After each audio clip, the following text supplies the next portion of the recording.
the issue from both sides.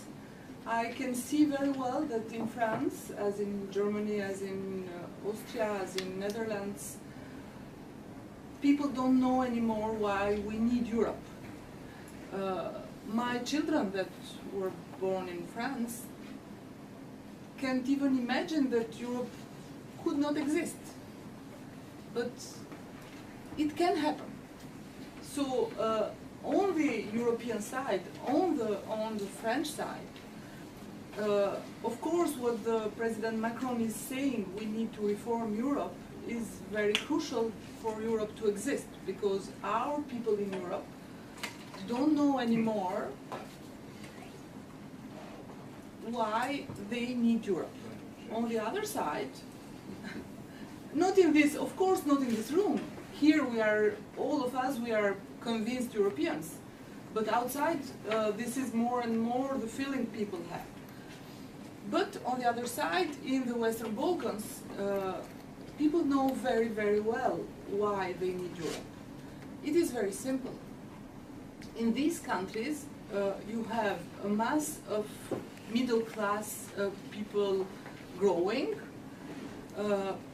Let's call them the progressive forces in these countries who want Europe for the freedom, for the well-being, for the democracy, for all the values of Europe. And you have other forces, everybody knows other forces that are not the majority, they are minority, but they have money and they have power. And these forces don't want Europe, of course, in our countries. They want to keep the power and to keep the money. So this is why Europe should help our countries, the progressive forces in our countries, to go ahead and should support them.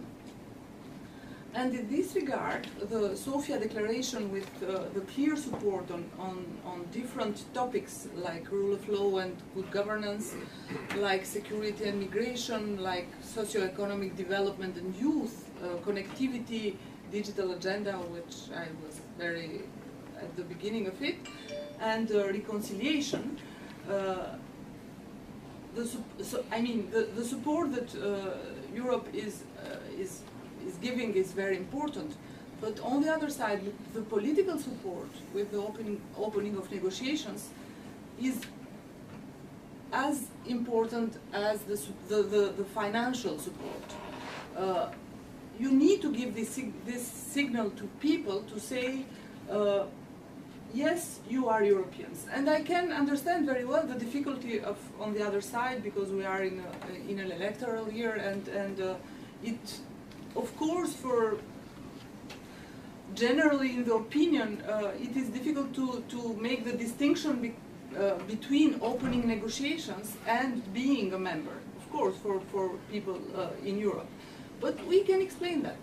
We can explain that. And just going back to your point about making the point of being European and the positive aspects towards that, I'd be interested in, what do you think that